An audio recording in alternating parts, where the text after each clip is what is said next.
ভারতে অবৈধ অনুপ্রবেশকারীদের বিরুদ্ধে চলমান অভিযানের মধ্যে নতুন মন্তব্য করেছেন পশ্চিমবঙ্গের মুখ্যমন্ত্রী শুভেন্দু অধিকারী। বলেছেন, প্রতিবেশী দেশের সীমান্ত পেরিয়ে আসা সব মানুষকে অনুপ্রবেশকারী বলা যাবে না। মুসলমান ধর্মাবলম্বী ছাড়া বাকি সবাইকে দেখা হবে শরণার্থী হিসেবে। নীলাদ্রি ফারহানার রিপোর্ট। সম্মানীয় পশ্চিমবঙ্গের নাগরিকবৃন্দ, পশ্চিমবঙ্গের ডিজিটাল জনগণনার উদ্বোধনী অনুষ্ঠানে অনুপ্রবেশের বিষয়ে স্পষ্ট অবস্থান তুলে ধরেছেন পশ্চিমবঙ্গের মুখ্যমন্ত্রী শুভেন্দু অধিকারী। বলেছেন, বাংলাদেশ সহ প্রতিবেশী দেশ থেকে আসা হিন্দু, শিখ, বৌদ্ধ, জৈন ও খ্রিস্টান সম্প্রদায়ের মানুষ অনুপ্রবেশকারী নন, তারা আইনি কাঠামো অনুযায়ী শরণার্থী। দু ধরনের লোক পার্শ্ববর্তী দেশ অর্থাৎ বাংলাদেশ থেকে এখানে এসেছে।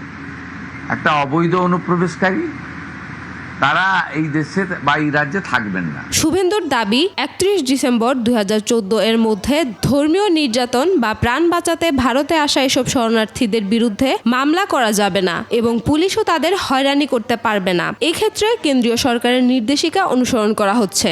ভারতীয় অভারতীয় সম্পর্ক রয়েছে।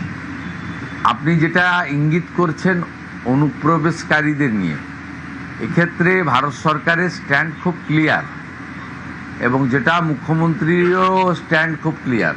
তবে অবৈধ অনুপ্রবেশকারীদের বিষয়ে কঠোর অবস্থানের কথাও জানান পশ্চিমবঙ্গের মুখ্যমন্ত্রী। যাদের বৈধ কাগজপত্র নেই তাদের আইনি প্রক্রিয়ায় শনাক্ত করে সতর্কতার সঙ্গে নিজ দেশে ফেরত পাঠানো হচ্ছে এবং ভবিষ্যতেও এই কার্যক্রম চলবে। অনুপ্রবেশকারীদের দেখভালের দায়িত্ব ভারতের নয়। যারা অনুপ্রবেশকারী তাদেরকে যেতে হবে, তাদেরকে আমরা খাওয়াতে পারবো না। একই সঙ্গে শুভেন্দু অধিকারী বলেন, এই প্রক্রিয়ায় কোনো প্রকৃত ভারতীয় নাগরিক যেন হয়রানির শিকার না হন তা নিশ্চিত করা হবে। অতীতের ভুল থেকে শিক্ষা নিয়ে আরো সতর্কতার সঙ্গে যাচাই বাছাই করা হবে। আগামী দিনে চিহ্নিত করে তাদেরকে ফেরত পাঠানো হবে। Niladri Farhana, desk report, 21 television.